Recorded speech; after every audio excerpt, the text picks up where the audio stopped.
ಆದ್ರೆ ಇದನ್ನ ಬಂದ್ ಮಾಡ್ಲಿಕ್ಕೆ ಸಾಧ್ಯ ಇಲ್ಲ ಏನೋ ಅಂತಕ್ಕಂಥ ಭಾವ.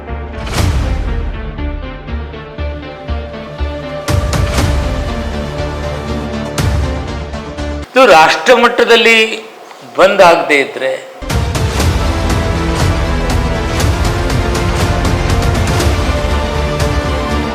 ಇಂಥದ್ದೇನಾದ್ರೂ ಪ್ರೂವ್ ಆದ್ರೆ ಇದಕ್ಕೆ ಯಾಕೆ ರಾಜಕಾರಣದಾಗಿರ್ಬೇಕು? ಕೀರ್ತಿ ಬಿಸಾಕಿ ಮನ್ಯಾಗ ಇರ್ತಿದ್ವಿ ನಾವು.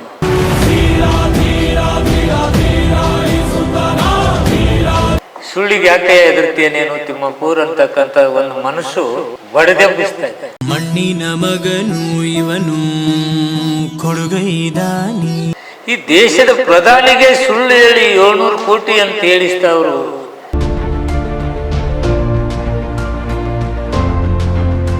ಎಲ್ಲರ ಒಂದು ಮಸೀದಿ ನೋಡಿದ್ರಲ್ಲಿ ರಾಮ ಇದ್ದ, ಶಿವ ಬಂದು ಹೋಗಿದ್ದ.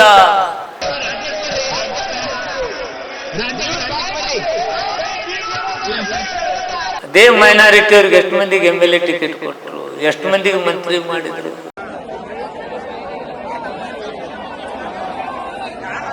ಯಾವ ಗೃಹ ಮಂತ್ರಿ ಇದ್ದಂತ ಜಾಲಪ್ಪನಿಗೆ ಬಿಡಿ ಹಾಕಿ ಒಳಗೊಟ್ಟಂತ ಕಾನೂನು ಈ ನೆಲದ ಕಾನೂನು. ಮುಖ್ಯಮಂತ್ರಿಗಳು ಕೊಟ್ಟಂತ ಜವಾಬ್ದಾರಿಯನ್ನು ನಾನು ಸರಿಯಾಗಿ ನಿಭಾಯಿಸಬೇಕಷ್ಟೇ.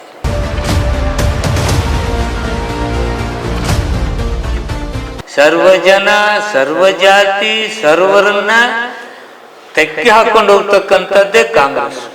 ಜನಸೇವೆಗೆಂದೇ ಹುಟ್ಟಿರುವ ದೇವರ ಕುಲವು. ನಮಸ್ಕಾರ. ಬೆಳಗಾವಿಯ ಚಳಿಗಾಲದ ಅಧಿವೇಶನ ಇನ್ನೇನು ಮುಗೀತಾ ಬಂತು. ಇಡೀ ಸಚಿವರ ದಂಡು, ಇಡೀ ಆಡಳಿತ ಯಂತ್ರ ಬೆಳಗಾವಿಯಲ್ಲಿ, ಎಲ್ಲರ ಗಮನ ಸುವರ್ಣ ವಿಧಾನಸೌಧದತ್ತ. ಈ ಸಂದರ್ಭದಲ್ಲಿ ನಮ್ಮೊಂದಿಗಿದ್ದಾರೆ ನಮ್ಮ ನಾಡು ಕಂಡ ಹಿರಿಯ ರಾಜಕಾರಣಿ ಹಾಗೂ ಅಬಕಾರಿ ಸಚಿವರಾಗಿರುವಂಥ ಶ್ರೀ RB ತಿಮ್ಮಾಪುರ್ ಸರ್ ಅವರು. ಹಾಗಾದರೆ ಅಬಕಾರಿ ಇಲಾಖೆ ಇಲ್ಲಿ ಆಗ್ತಾ ಇರುವಂಥ ಸಾಕಷ್ಟು ಬದಲಾವಣೆಗಳು, ಹೊಸದಾಗಿ ಏನಾದರೂ ರಾಜ್ಯಕ್ಕೆ ಯೋಜನೆಗಳಿದೆಯಾ, ಈ ಎಲ್ಲ ವಿಷಯವಾಗಿ ಬಹಳಷ್ಟು ಪಾಸಿಟಿವ್ ಆದ ಅಂಶಗಳನ್ನು ಇವತ್ತು ನಾವು ಮಾತಾಡ್ತಾ ಇದ್ದೀವಿ. ನಮಸ್ಕಾರ ಸರ್. ನಮಸ್ಕಾರ ಸರ್. ಈಗ ಅಬಕಾರಿ ಇಲಾಖೆ ಅಂದಾಕ್ಷಣ ರೀ, ನೀವು ಒಂದು ಗ್ರಾಮೀಣ ಭಾಗದಿಂದ ಬಂದವರು, ಮೊದಲು ಕೃಷಿ ಸಚಿವರಾಗಿದ್ದವರು. ಕೃಷಿ ಅಂದಾಕ್ಷಣ ರೈತರ ಬದುಕನ್ನು ಕಟ್ಟಿಕೊಡುತ್ತೆ. ಅಬಕಾರಿ ಅಂದರೆ ಮದ್ಯದ ವಿಷಯಕ್ಕೆ ಬಂದಾಗ ಇದೇ ಗ್ರಾಮೀಣ ಭಾಗದ ಜನರನ್ನ ಅವರ ಬದುಕನ್ನು ಅಸ್ತವ್ಯಸ್ತ ಮಾಡುವಂಥದ್ದು ಸರ್. ಯಾಕಂದರೆ ಗ್ರಾಮೀಣ ಭಾಗದ ಜನ ತೀರ ಸಹಜವಾಗಿ ಈ ಮದ್ಯಪಾನದಂಥ ವ್ಯಸನಗಳಿಗೆ ಬಲಿಯಾಗ್ತಾರೆ. ಸರ್, ಈ ಇಲಾಖೆ ನಿಮ್ಗೆ ಸಿಕ್ಕಾಗ ನಿಮ್ಮ ಮನಸ್ಸಿನಲ್ಲಿ ಏನನ್ಸಿತ್ತು ಸರ್? ಹೌದಲ್ಲ, ನಾನೇ ಇದನ್ನು ತಡಿಬೇಕು, ನನಗೆ ಈ ಒಂದು ಇಲಾಖೆ ಇದನ್ನು ಯಾವ ರೀತಿ ನಾನು ಎರಡನ್ನೂ ಕೂಡ ಸರಿದೂಗಿಸ್ಕೊಂಡು ಹೋಗುವಂಥ, ಅಥವಾ ಈ ಒಂದು ಸರ್ಕಾರಕ್ಕೆ ಆದಾಯ ತರುವಂಥ ಈ ಇಲಾಖೆ ನನಗೆ ಬಂದಿದೆ ಅಂತ ಗೊತ್ತಾದ ತಕ್ಷಣ ನಿಮ್ಗೆ ಏನು ಅನಿಸಿತ್ತು ಸರ್? ಸಾರ್ವಜನಿಕ ಬದುಕು ಒಂಥರ, ನಾನು ಮಂತ್ರಿ ಆಗಬೇಕಂತೇಳಿ ಅಂದರೆ ಮಂತ್ರಿ ಆದೆ. ಆದರೆ ಯಾವ ಖಾತೆ ಕೊಡಬೇಕು, ನಾನು ಯಾವುದನ್ನು ಖಾತೆ ನಿಭಾಯಿಸಬೇಕು ಅಂತಕ್ಕಂಥ ಚಾಯ್ಸ್ ನನ್ನ ತಲೆ ಇಲ್ಲ. ಅದು ಮುಖ್ಯಮಂತ್ರಿಗಳ ಪರಮಾಧಿಕಾರ. ಒಂದು ನನ್ನೊಂದು ಸ್ವಭಾವ ಇದೆ, ನಾನು ಯಾವತ್ತೂ ಇಂಥ ಖಾತೆ ಕೊಡಿ ಅಂತೇಳಿ ಇವತ್ತು ಯಾವ ಮುಖ್ಯಮಂತ್ರಿಗಳ ಹತ್ರ ಹೋಗಿ ನಾನು ಕೇಳಿದವನಲ್ಲ. ಒಂದು ಕಡೆ ಮದ್ಯಪಾನ ಮಾಡೋದು ತಪ್ಪು, ಆದರೆ ಸರ್ಕಾರದಲ್ಲಿ ನಾನು ಕೆಲಸ ಮಾಡ್ತಕ್ಕಂಥ ನಮ್ಮ ನಾಯಕ ಕೊಟ್ಟಂಥ ಕೆಲಸವನ್ನು ನಾನು ಮಾಡಬೇಕು. ಮುಖ್ಯಮಂತ್ರಿಗಳಿಗೆ ಜವಾಬ್ದಾರಿ ಕೊಡ್ತಿದ್ದಾರೆ, ಪಕ್ಷ ಜವಾಬ್ದಾರಿ ಕೊಡ್ತಿದ್ದಾರೆ. ಅದನ್ನು ಮಾಡದಿದ್ದರೆ ಅದರಿಂದ ನಾವು ವಿಮುಖನಾಗಲಿಕ್ಕೆ ನಾನು ಸಾಧ್ಯ ಇಲ್ಲ. ಅದರಿಂದ ಈ ಖಾತೆಯನ್ನು ನಿಭಾಯಿಸ್ತೀನಿ. ಭಾಳ ಖುಷಿಯಪ್ಪ ಅಬಕಾರಿ ಇಲಾಖೆಯಿಂದ ನಿಭಾಯಿಸ್ತೀನಿ ಅಂತಕ್ಕಂಥದ್ದೇನಿಲ್ಲ ನನಗೆ. ಆದರೆ ಇದನ್ನು ಬಂದ್ ಮಾಡಲಿಕ್ಕೆ ಸಾಧ್ಯ ಇಲ್ಲ ಏನೋ ಅಂತಕ್ಕಂಥ ಭಾವನೆ ನನಗಿದೆ. ಯಾಕಂದರೆ ಕಳ್ಬಟ್ಟಿ ಶರಾಯಿ, ಮತ್ತೊಂದು ರೂಪದಲ್ಲಿ ಇವತ್ತು ಡ್ರಗ್ಸ್ಗಳು ಬರ್ತಕ್ಕಂಥದ್ದು, ಇನ್ನೂ ಹಾನಿಕಾರಕ ವಿಷಯಗಳಿಗೆ ಜನಗಳು ಹೋದಾರು ಅಂತಕ್ಕಂಥ ಚಿಂತನೆ ಒಂದು ಕಡೆ. ಇದಕ್ಕಿಂತಲೂ ಹಾನಿಕಾರಕ ಆ ನಶೆ ತೆಗೆದುಕೊಳ್ತಕ್ಕಂಥ ವಿಷಯಗಳು ಇವತ್ತೆಲ್ಲ ಕಡೆ ಪ್ರಸ್ತಾವ. ಖಂಡಿತ. ಅದನ್ನು ಒಂದು ಕಡೆ ಕಂಟ್ರೋಲ್ ಮಾಡಬೇಕು, ಇದು ಇನ್ನೊಂದು ಕಡೆ ಇದನ್ನು ನಾವು ಬಂದ್ ಮಾಡಿದರೆ ಆ ಕಡೆ ದೂರ ಆ ಕಡೆಗೆ ವಾಲ್ತಾರೇನೋ ಅಂತಕ್ಕಂಥ. ಇದು ರಾಷ್ಟ್ರ ಮಟ್ಟದಲ್ಲಿ ಬಂದ್ ಆಗದೆ ಇದ್ದರೆ ಇಲ್ಲಿ ಬಂದ್ ಮಾಡೋದು ಕಷ್ಟ. ರಾಷ್ಟ್ರ ಮಟ್ಟದಲ್ಲಿ ಬಂದಾದರೂ ಕಳ್ಳಬಟ್ಟೆ ಶರಾಯಿಯ ಜೊತೆಗೆ ಹಲವಾರು ಈ ನಶೆ ಬರ್ತಕ್ಕಂಥ ಆ ಕೆಲವು ವಿಚಾರಗಳಲ್ಲಿ ಕೆಲವು ಬಂದುಬಿಟ್ಟಿದ್ದಾವೆ. ಟ್ಯಾಬ್ಲೆಟು, ಇಂಜೆಕ್ಷನ್ನು, ಅದರಿಂದ ದೂರ ಇರಬೇಕು ಜನ ಅಂತಕ್ಕಂಥದ್ದು ಒಂದು ಕಡೆ ಇದ್ದಿದ್ರೆ ಎಲ್ಲೋ ಒಂದು ಕಡೆ ಇನ್ನೂ ಬೆಟರ್ ಏನು ಅಂತಕ್ಕಂಥ ಭಾವನೆ ನನ್ನ ಹತ್ರ ಇದೆ. ಖಂಡಿತ ಸರ್. ಸರ್, ಈಗ ಸಾಕಷ್ಟು ಆರೋಪಗಳು ಪ್ರತಿಯೊಂದು ಇಲಾಖೆಗಳಲ್ಲಿ ಇದ್ದೇ ಇರುತ್ತೆ. ಈ ಆರೋಪಗಳು ಎಲ್ಲೋ ಒಂದು ಕಡೆ ನಮ್ಮನ್ನು ಕೆಲಸ ಮಾಡೋದ್ರಿಂದ ತನ್ನ ಪ್ರಭಾವವನ್ನು ಬೀರುತ್ತಾ ಪಾಸಿಟಿವ್ ಆಗಿ ಕೆಲಸ ಮಾಡ್ತಾ ಇರುವಾಗ ಪದೇ ಪದೇ ಆರೋಪಗಳು ಅಥವಾ ವಿವಾದಗಳ ಬಗ್ಗೆ ಚರ್ಚೆ ಆಗುವಾಗ ಸಚಿವರಿಗೆ ಆ ಒಂದು ಯಾವ ರೀತಿ ಮನಸ್ಥಿತಿಯನ್ನು ಕಾಪಾಡಿಕೊಂಡು ಇಲಾಖೆಯನ್ನು ಮುನ್ನಡೆಸಬೇಕು ಅನ್ನೋಲ್ಲಿ ಗೊಂದಲ ಅನಿಸಿದಾಗೇನು ಏನು ಇಲ್ಲಾರ್ದೆ ಹೆದರ್ಬೇಕಾಕೆ. ಸುಳ್ಳು ಸುದ್ದಿಗಳಿಗೆ ಹೆದರ್ಕೊಂಡ್ರೆ ನಾನು ರಾಜಕಾರಣಿಗಿರ್ಬೇಕು. ಅದಕ್ಕೆ ಸುಳ್ಳು ಸುದ್ದಿಗಳಿಗೆ ಹೆದರಿ ಮಂಕಾಗೋದು ಅವಶ್ಯಕತೆ ಇಲ್ಲ ಅಂತಕ್ಕಂಥದ್ದೊಂದು ಭಾವನೆ ನನ್ನನ್ನು ಪದೇ ಪದೇ ಎಚ್ಚರಿಸ್ತಾ ಇರುತ್ತೆ. ಸುಳ್ಳಿಗೆ ಯಾಕೆ ಹೆದರ್ತೀಯನೇನು ತಿಮ್ಮಪೂರ್ ಅಂತಕ್ಕಂಥ ಒಂದು ಮನಸ್ಸು ಗಟ್ಟಿಯಾಗಿ ನನ್ನನ್ನು ಬಡಿದೆಬ್ಬಿಸ್ತಾ ಇದೆ. ಅದಕ್ಕೆ ಇಂಥ ಸುಳ್ಳು ಸುದ್ದಿಗಳಿಗೆ ತಿಮ್ಮಾಪುರ್ ಹೆದರೋದಿಲ್ಲ. ಆದರೆ ಸುಳ್ಳು ಸುದ್ದಿಗಳ ಪ್ರಚಾರ 4 ಜನ ಕಾರಣವ್ರಿಗೆ ಏನಪ್ಪ ತಿಮ್ಮಾಪುರು ಈಗ ಅದಾನಲ್ಲ ಅಂತೇಳಿ ಭಾವನೆ ಬಂದೈತೇನೋ ಅಂತಕ್ಕಂಥದ್ದೊಂದು ನೋವು ನನ್ನ ಕಾಡ್ತಿರ್ತದೆ. ಜನರ ಭಾವನೆಗಳು ನನ್ನ ಬಗ್ಗೆ ತಪ್ಪು ತಿಳುವಳಿಕೆ ಆಯ್ತೇನೋ ಅಂತಕ್ಕಂಥ ಭಾವನೆ ನನ್ನ ಕಾಡ್ತಿರ್ತದೆ ವಿನ ಈ ಸುಳ್ಳನ್ನು ಪ್ರಚಾರ ಮಾಡೋರಿಗೆ ಹೆದರಬಾರ್ದು. ರಾಜಕಾರಣಿಯಾಗಿ ನ್ಯಾಯ ಕೊಡ್ತಕ್ಕಂಥ ಪ್ರಶ್ನೆ ಬಂದ ಒಂದು ನಿಷ್ಠುರವಾದಂಥ ಕ್ರಮ ಕೈಗೊಂಡಾಗ ಮತ್ತೊಂದು ವಿವಾದ ಎಬ್ಬಿಸ್ತಕ್ಕಂಥದ್ದು, ಹಲವಾರು ಕಠಿಣ ಕ್ರಮಗಳ ವಿರುದ್ಧ ಇನ್ನೊಂದು ಷಡ್ಯಂತ್ರ ನಡೀತಾ ಇರ್ತದೆ. ಅಂತಹ ಕಠಿಣ ಕ್ರಮ ಕೈಗೊಳ್ತಕ್ಕಂಥ ವ್ಯಕ್ತಿ ನಾನಿರೋದ್ರಿಂದ ನಾನು ಸುದ್ದಿಯಲ್ಲಿ ಇರ್ತೀನಿ.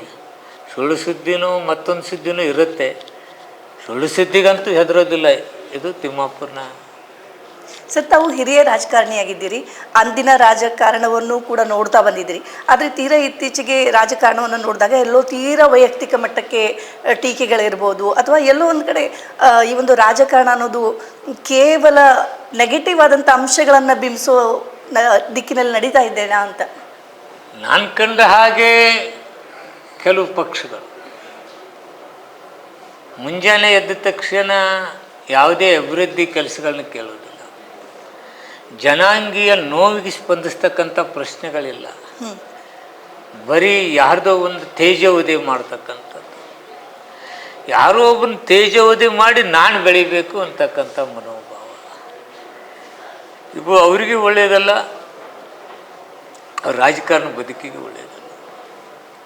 ಈ ದೇಶದ ಪ್ರಧಾನಿಗೆ ಸುಳ್ಳು ಹೇಳಿ 700 ಕೋಟಿ ಅಂತ ಹೇಳಿಸ್ತವರು ಇವರು ಯಾರು? ಇವ್ರಿಗೇನಾದರೂ ಪ್ರಧಾನಿಗಳ ಮಾನ ಮರ್ಯಾದೆ ಉಳಿಸ್ಬೇಕಲ್ಲ, ಅವ್ರ ಗೌರವ ಉಳಿಸ್ತಕ್ಕಂಥ ಕೆಲಸ ಮಾಡಬೇಕಲ್ಲ. ತಮ್ಮ ಸ್ವಾರ್ಥಕ್ಕಾಗಿ ಯಾರೋ ಒಬ್ಬರನ್ನ ಹೆಸರನ್ನು ಕೆಡಿಸ್ತಕ್ಕಂಥದ್ದು ಈ ದೇಶದ ಪ್ರಧಾನಿ ಹೇಳಬಾರ್ದಂಥ ವಿಷಯ. ಅವ್ರ ಹತ್ತಿರ ವಿಷಯ ಕಲೆಕ್ಟ್ ಮಾಡಿಕೊಂಡು ಮಾತಾಡಿದರೆ ನನಗೂ ಖುಷಿ ಆಗ್ತದೆ. ಒಬ್ಬ ದೇಶದ ಪ್ರಧಾನಿ ಎಂಥ ವಿಷಯ ಎತ್ತಿದಾರಲ್ಲ, ಇದು ತಪ್ಪನ್ನು ಮಾಡ್ತಕ್ಕಂಥ ಕೆಲಸ ಮಾಡಿದ್ದಾರೆ, ಅದಕ್ಕೆ ಪ್ರಧಾನಿಗಳು ಮಾತಾಡಿದರೆ ಅವಾಗೆಲ್ಲ ಅಂತ ಭಾವನೆ ಬರ್ತಿತ್ತು. ಈ ಪ್ರಧಾನಿ ದಿನಂಪ್ರತಿ ಇಂಥದನ್ನೇ ಹೇಳ್ಕೊತ ಹೋದರೆ, ಇಂಥದನ್ನೇ ನಮ್ಮ ರಾಜ್ಯದವ್ರು ಹೇಳಿಸಿದರೆ ಅವ್ರ ಬೇಕಾದರೂ ಈಗೊತ್ತಾದರೂ ಪ್ರಧಾನಿಗಳು ಏನಪ್ಪ ನನ್ನ ಕಡೆ ಹೇಳಿಸಿದ್ದು, ಏನಪ್ಪ ಇದು ಯಾವ ಹೇಳಿಸಿದ್ದು ಏನು ಅಂತಕ್ಕಂಥದ್ದನ್ನು ಅವ್ರು ಕೇಳೋದು ಒಳ್ಳೆಯದು. ಅಥವಾ ಅದನ್ನು ತರಿಸ್ಕೊಳ್ಳಿ. ಸಾರ್ವಜನಿಕ ಬದುಕಿನಲ್ಲಿರ್ತಕ್ಕಂಥ ನನ್ನಂಥವ್ರು ಇಂಥದ್ದೇನಾದರೂ ಪ್ರೂವ್ ಆದರೆ ಇದಕ್ಕೆ ಯಾಕ್ರಿ ರಾಜಕಾರಣದಾಗಿರಬೇಕು? ಕಿತ್ತು ಬಿಸಾಕಿ ಮನೆಯಾಗಿರ್ತಿದ್ದೀವಿ ನಾವು. ಇದೇ ನನ್ನ ಬದುಕಲ್ಲ, ಇದೇ ನನ್ನ ಭವನೂ ಅಲ್ಲ. ಇದು ಜನರು ನನಗೊಂದು ಅಧಿಕಾರ ಕೊಟ್ಟಿದ್ದಾರೆ. ಜನರಿಗಾಗಿ ನಾನು ಏನೋ ಕೆಲಸ ಮಾಡಬೇಕು, ರಾಜ್ಯದ ಹಿತಕ್ಕಾಗಿ ಏನೋ ಒಂದು ಕೆಲಸ ಮಾಡಬೇಕು. ಇವನ್ನ ಈ ಆರೋಪಗಳು ಸುಳ್ಳು ಆರೋಪಗಳು ಆಪಾದನೆ ಬಂದರೆ ತಿಮ್ಮಾಪುರ್ ಒಂದು ಕ್ಷಣ ಈ ಮಂತ್ರಿಗಿರಿ ಅಂಥದ್ರಲ್ಲಿ ಇರೋವಲ್ಲ, ನಾನು ಇರುವುದೂ ಇಲ್ಲ. ಪ್ರೂವ್ ಮಾಡದಿದ್ದರೆ ಅವ್ರು ಏನು ಹೇಳ್ತಾರೆ ನಾನು ಕೇಳ್ತೀನಿ. ಅವರು ಇದನ್ನು ಚಾಲೆಂಜ್ ತಗೋತಾರ? ಇದು ಇಂಥ ಸುಳ್ಳು ಆರೋಪಗಳು ನಮಗಂತೂ ಬೇಸರ ಅನ್ನಿಸ್ತದೆ. ಅದು ಎದುರಿಸಲಿಲ್ಲ ಅಂದರೆ ಇದಂಥದ್ದೇ, ನೀನು ರಾಜಕಾರಣದಾಗಿದ್ದೆ ಇನ್ನೊಂದು ಮನುಷ್ಯ ನಾನು ಗಟ್ಟಿಯಾಗಿ ಎಬ್ಬಿಸಿ ನಿಲ್ಲಿಸ್ತಾ ಇದೆ. ನಾನು ಗಟ್ಟಿಯಾಗಿದ್ದೀನಿ. ಸರ್, ಈಗ ನಿಮ್ಮ ಭಾಗದ ಜನ, ಗ್ರಾಮೀಣ ಜನ ಬಹಳಷ್ಟು ಮುಗ್ಧರು. ಅವರ ಒಂದು ಆಶೋತ್ತರಗಳಿಗೆ ತಾವು ಅವುಗಳನ್ನು ಬಿಂಬಿಸ್ತಾ ಇದ್ದೀರಿ. ಯಾವಾಗ ನಿಮ್ಗೆ ಅಬಕಾರಿ ಸಚಿವರು ನೀವು ಆದ್ರೋ ಆ ಒಂದು ಸಂದರ್ಭದಲ್ಲಿ ತೀರಾ ಗ್ರಾಮೀಣ ಭಾಗದ ಜನ, ಮುಗ್ಧ ಜನರ ಮನಸ್ಸಿನಲ್ಲಿ ಒಂದು ಬರುತ್ತೆ, ಅಯ್ಯೋ ನಮ್ಮ ಸಚಿವರು ಇವರು ಕೃಷಿ ಸಚಿವರು ಇದ್ದಿದ್ದೇ ಒಳ್ಳೇದಿತ್ತು, ಅಥವಾ ವಿಶೇಷವಾಗಿ ಹೆಣ್ಮಕ್ಳು ಸರ್, ಆ ರೀತಿ ಏನಾದರೂ ನಿಮಗೆ ಯಾರಾದ್ರೂ ಮುಗ್ಧ ಪ್ರಶ್ನೆಗಳು ಬರುತ್ತಾ ಅಂತ? ಇದೆಲ್ಲ ಸಹಜ ಅಲ್ಲಮ್ಮ, ಯಾರು ಅಬಕಾರಿ ಖಾತೆ ತಗೊಂಡು ನೀವು ಮಾಡಿದ ಕೆಲಸ. ಆದರೆ ಪಕ್ಷ, ಮುಖ್ಯಮಂತ್ರಿಗಳು ಕೊಟ್ಟಂಥ ಜವಾಬ್ದಾರಿಯನ್ನು ನಾನು ಸರಿಯಾಗಿ ನಿಭಾಯಿಸಬೇಕಷ್ಟೇ. ದಿಸ್ ಈಸ್ ಅವರ ಡ್ಯೂಟಿ. ಸರ್, ಈಗ ಚಳಿಗಾಲದ ಅಧಿವೇಶನ ಮುಗೀತಾ ಬಂತು. ಈ ಬಾರಿ ಕೂಡ ಸಾಲು ಪ್ರತಿಭಟನೆಗಳು ಸಾಕಷ್ಟಿತ್ತು. ಈ ಪ್ರತಿಭಟನೆಗಳಿಂದಾಗಿ ಒಂದು ಉತ್ತರ ಕರ್ನಾಟಕದ ಅಭಿವೃದ್ಧಿ ವಿಷಯ ಮೊಟಕುಗೊಳ್ತಾ, ಈ ಬಾರಿ ಕೂಡ ಉತ್ತರ ಕರ್ನಾಟಕದ ಅಭಿವೃದ್ಧಿಯ ಪ್ರಶ್ನೆಗಳಿಗೆ ಉತ್ತರ ಸಿಗದೆ ಹೋಗುತ್ತಾ ಅನ್ನುವಂಥ ಒಂದು ಆತಂಕ ಈ ಭಾಗದ ಜನರಲ್ಲಿ. ಮತ್ತೆ ನಮಗೂ ಆ ನೋವಿದೆ. ವಕ್ಫ್ ವಿಷಯ ಬಂತು. ವಕ್ಫ್ ವಿಷಯದಲ್ಲಿ ನಮ್ಮ ಸರ್ಕಾರ ಮಾಡಿದ ತಪ್ಪೇನು ಇಲ್ಲ. ಯಾರು ಹೆಚ್ಚು ನೋಟಿಸ್ ಕೊಟ್ಟರು ಅವರು ವಕ್ಫು ವಕ್ಫು ಏನಮ್ಮ, ಈಗ ವಕ್ಫು ನೋಟಿಸ್ ಕೊಟ್ಟವ್ರು ಇವರೇ, ಇವ್ರು ಹೆಚ್ಚಿಗೆ ನೋಟಿಸ್ ಕೊಟ್ಟವ್ರು ಇವ್ರು. ನಾವು ಕಡಿಮೆ ಕೊಟ್ಟಿದ್ದೀವಿ, ನಾವು ಹೇಳಿದ್ದೀವಿ ಯಾವುದೇ ರೈತನಿಗೆ ತೊಂದರೆ ಕೊಡೋದಿಲ್ಲ, ರೈತರಿಗೆ ತೊಂದರೆ ಮಾಡಲಿಕ್ಕೆ ಸರ್ಕಾರ ಬಿಟ್ಟು ಕೊಡೋದಿಲ್ಲ ಅಂತ ಹೇಳಿದ್ದೀವಿ. ಮತ್ತೆ ವಕ್ಫು ಇವ್ರಿಗೆ ಬೇರೆ ಕೆಲಸ ಇಲ್ಲೇನ್ರಿ? ಉತ್ತರ ಕರ್ನಾಟಕದ ಸಮಸ್ಯೆಗಳಿಗೆ ಯಾರು ಎಷ್ಟೆಷ್ಟು ಮಾತನಾಡಿದ್ರು ರೆಕಾರ್ಡ್ ತೆಗೆದು ನೋಡಿ. ಯಾವ್ಯಾವ ಪಕ್ಷದವರು ಎಷ್ಟು ತಾಸುಗಳು ಮಾತಾಡಿದರು. ಸುಳ್ಳು ಸುದ್ದಿಗಳ ಮೇಲೇ ಈ ವಿಧಾನಸೌಧದಲ್ಲಿ ನಡೆದರೆ ಜನಪರವಾದ ಕೆಲಸಗಳು ಯಾವಾಗ? ಎಲ್ಲರ ಒಂದು ಮಸೀದಿ ನೋಡಿದ್ರಲ್ಲಿ ರಾಮ ಇದ್ದ, ಶಿವ ಬಂದು ಹೋಗಿದ್ದ, ಸೀತಾನು ಬಂದು ಅಡ್ಡಾಡಿದ್ರು. ತಗೊಳ್ಳ ಎಲ್ಲಿ ಮಸೀದಿ ನೋಡಿದ್ರಲ್ಲಿ ಚಾಲೂನ. ಇದು ಧರ್ಮಗಳಲ್ಲಿ ವಿಘಟನೆಯನ್ನು ಮಾಡಿ ಜನರನ್ನು ದಾರಿಗೆ ತಪ್ಪಿಸಿ, ಧರ್ಮಾಂಧರು ರಾಜ್ಯ ಆಳಬಾರ್ದು, ಧರ್ಮಾಂಧರ ಕೈಯಾಗಿ ಯಾವ್ಯಾವ ರಾಷ್ಟ್ರಗಳು ಹೋಗಿದ್ದಾವೆ, ದೇಶಗಳೆಲ್ಲ ದಿವಾಳಿ ಆಗಿದೆ. ಉದಾಹರಣೆಗೆ ಪಾಕಿಸ್ತಾನ ನೋಡಿ, ಬಾಂಗ್ಲಾ ನೋಡಿ. ಈ ದೇಶಗಳಿಗೆ ಈ ತೊಂದರೆ ಆದದ್ದು ಎದಕ್ಕೆಂದರೆ ಧರ್ಮಾಂಧತೆ, ಜನಪರವಾದ ಕೆಲಸಗಳಿಗೆ ಅವ್ರಿಗಿಲ್ಲ. ಆದ್ದರಿಂದ ಆ ದೇಶಗಳು ಹಾಳಾಗಿದ್ದಾವೆ. ನನ್ನ ಆತಂಕ ಈ ಧರ್ಮಾಂಧರು ದೇಶ ಹಾಳು ಮಾಡ್ಯಾರು, ಮುಂದಿನ ಪೀಳಿಗೆಯ ಗತಿಯೇನು ಅಂತಕ್ಕಂಥ ಆತಂಕ ನಮ್ಮನ್ನೆಲ್ಲ ಕಾಣ್ತದೆ. ಸರ್, ಈಗ ಪಂಚಮಸಾಲಿ ಹೋರಾಟದ ಸಂದರ್ಭದಲ್ಲಿ ಎಲ್ಲೋ ಒಂದು ಕಡೆ ಮೊನ್ನೆ ಆದಂಥ ಘಟನೆ, ಆ ಒಂದು ಲಾಠಿ ಚಾರ್ಜ್ ಆಯಿತು.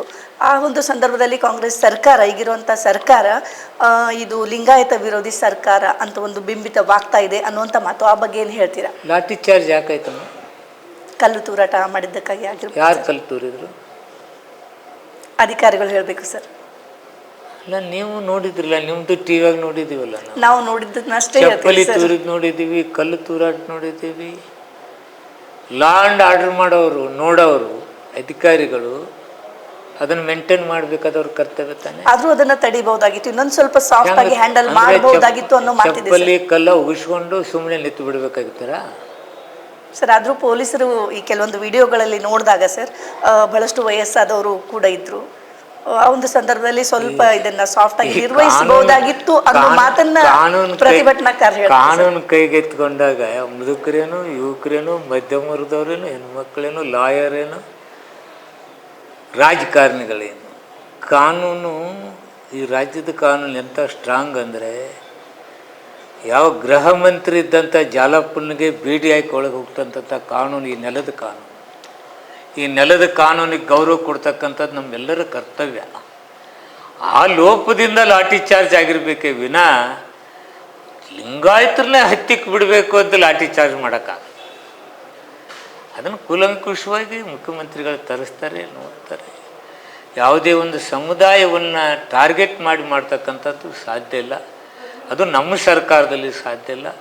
ಸರ್ವಜನ, ಸರ್ವಜಾತಿ, ಸರ್ವರನ್ನ ತೆಕ್ಕಿ ಹಾಕ್ಕೊಂಡು ಹೋಗ್ತಕ್ಕಂಥದ್ದೇ ಕಾಂಗ್ರೆಸ್. ಇನ್ನೊಂದು ಪಕ್ಷ ಇದೆಯಲ್ಲ, ಅವ್ರೇನು ಆರೋಪ ಮಾಡೋರು, ಅದೇ ಮೈನಾರಿಟಿ ಅವ್ರಿಗೆ ಎಷ್ಟು ಮಂದಿಗೆ MLA ಟಿಕೆಟ್ ಕೊಟ್ಟರು, ಎಷ್ಟು ಮಂದಿಗೆ ಮಂತ್ರಿ ಮಾಡಿದ್ರಾ? ಒಂದು ಸಮುದಾಯವನ್ನೇ ದೂರ ಇಡ್ತಕ್ಕಂಥವ್ರು ದೇಶ ವಿಭಜಕರಲ್ಲೇನವರು. ಅವ್ರ ಆರೋಪ, ಆ ಜಾತಿಯವ್ರು ಹಿಂಗೆ ಮಾಡಿದ್ರು, ಈ ಜಾತಿಯವ್ರು ಹಂಗೆ ಮಾಡಿದರು. ನೀವೇನು ಮಾಡಿದ್ರಪ್ಪ? ನೀವು ಮಾಡಿದ ಕರ್ಮ ಎಲ್ಲರಿಗೂ ಗೊತ್ತಿದೆ. ಹಾಗಾದರೆ ಇದು ಒಂದು ಪ್ರತಿಭಟನೆ ಶಾಂತಿಯುತವಾಗಿ ಆಗಲಿಲ್ಲ, ಅದಕ್ಕಾಗಿ ಪೊಲೀಸರು ಒಂದು ಕ್ರಮ ಕೈಗೊಂಡ್ರು. ಇದರಲ್ಲಿ ಯಾವುದೇ ಒಂದು ಪೂರ್ವಾಗ್ರಹ ನನಗೆ ತಿಳಿದ ಹಾಗೆ ಕಾನೂನು ಕೈಗೆತ್ಕೊಳ್ತಕ್ಕಂಥದ್ದು ಎಲ್ಲೋ ಒಂದು ಕೆಲಸ ಆಯಿತು ಏನೋ, ಪ್ರಚೋದನಕಾರಿ ಆಯಿತು ಏನೋ. ಇದು ಎರಡೂ ಸೈಡ್ ಆಗಬಾರ್ದು. ನಾವು ಹೋರಾಟಗಾರನು ಕಾನೂನು ಕೈಗೆತ್ಕೋಬಾರ್ದು, ನಮ್ಮವರು ಅನಾವಶ್ಯಕ ಲಾಠಿ ಚಾರ್ಜ್ ಮಾಡಬಾರ್ದು. ಇದು ದುರ್ದೈವ, ನೋವಿನ ಸಂಗತಿ. ಆದರೆ ಅವ್ರ ಡ್ಯೂಟಿ ಅವ್ರು ಮಾಡಿದ್ದಾರೆ, ಇವ್ರ ಡ್ಯೂಟಿ ಇವ್ರು ಮಾಡಿದ್ದಾರೆ. ಪೊಲೀಸ್ರಿಗೆ ನೀವು ಕಲ್ಲು ಉದ್ರ ಕಪ್ ನಿಲ್ರಿ, ವಿಧಾನಸೌಧಕ್ಕೆ ತಂದು ಹೊಡೆದ್ರು ಕಪ್ ನಿಲ್ಲುತ್ತೆ, ಆರ್ಡ್ರ್ ಮಾಡೋಕ್ಕೆ ಸರ್ಕಾರಕ್ಕೆ ಆಗತ್ತೇನಮ್ಮ? ರಕ್ಷಣೆ ಮಾಡಬೇಕಾದದ್ದು ಅವ್ರ ಕರ್ತವ್ಯ ತಾನೇ. ಅವ್ರ ಡ್ಯೂಟಿಯಲ್ಲಿ ಏರಾಗಿದ್ರೆ ಸರ್ಕಾರ ಕ್ರಮ ಕೈಗೊಳ್ಳುತ್ತೆ, ಏನು ತೊಂದರೆ ಇಲ್ಲ. ಸರ್, ಚಳಿಗಾಲದ ಅಧಿವೇಶನ ಇನ್ನೇನು ಮುಗೀತು. ಉಳಿದಂತಹ ದಿನಗಳಲ್ಲಿ ಸಾಕಷ್ಟು ಚರ್ಚೆಗಳಾಗಲಿ, ಜೊತೆಗೆ ನಾಡಿಗೆ ಮತ್ತು ಒಳ್ಳೆಯದಾಗಲಿ, ಒಳ್ಳೆ ಯೋಜನೆಗಳು ಬರಲಿ ಅಂತ ಹೇಳ್ತಾ ಇಷ್ಟೊತ್ತು ಪ್ರತಿಧ್ವನಿಯೊಂದಿಗೆ ಮಾತನಾಡಿದ್ರಿ. ಭಾಳಷ್ಟು ಪಾಸಿಟಿವ್ ಆದಂಥ ಅಂಶಗಳನ್ನು ಹಂಚ್ಕೊಂಡ್ರಿ, ಜೊತೆಗೆ ರಾಜಕಾರಣ ಅಂದು ಇಂದು ಅನ್ನೋ ಬಗ್ಗೆ ಕೂಡ ಬೆಳಕನ್ನು ಚೆಲ್ಲಿದ್ರಿ. Thank you so much sir. ನಮಸ್ಕಾರ. ನಮಸ್ಕಾರಮ್ಮ. Thank you so much. ಹೆಚ್ಚಿನ ವಿಡಿಯೋಗಳಿಗೆ ಪ್ರತಿಧ್ವನಿ ಯೂಟ್ಯೂಬ್ ಚಾನೆಲ್ ಸಬ್ಸ್ಕ್ರೈಬ್ ಮಾಡಿ, ಬೆಲ್ ಐಕಾನ್ ಕ್ಲಿಕ್ ಮಾಡಿ.